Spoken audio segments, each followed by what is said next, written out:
मित्रांनो नमस्कार. आपण दररोज एक रोप लागवड चळवळीत पानबोशी येथील सिद्धेश्वर महादेव मंदिराच्या परिसरामध्ये आज या ठिकाणी रोप लागवड करण्यासाठी आलेलो आहोत.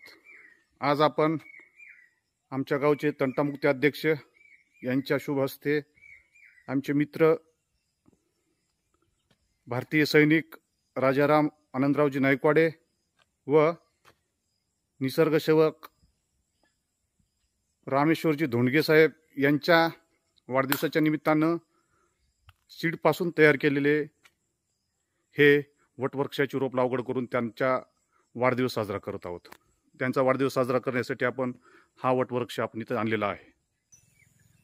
या ठिकाणी आपण यापूर्वी हे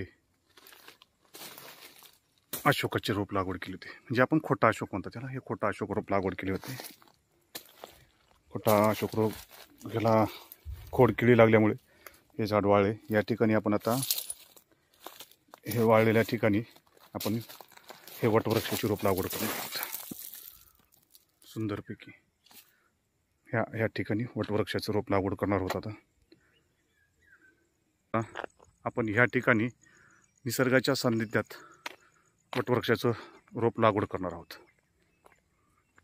या ठिकाणी आपण दररोज एक रोप लागवड चळवळीतील हे वटवृक्षाचे रोप वाढदिवसाच्या निमित्तानं लागवड करतोय. या ठिकाणी हे आपण अशोकाचे रोप लागवड केले होते, परंतु याला खोडकिडा लागल्यामुळे झाड वाळले. त्याच ठिकाणी आपण ते झाड काढून यांच्या हस्ते आपण हे वटवृक्षाचे रोप लागवड करतोय.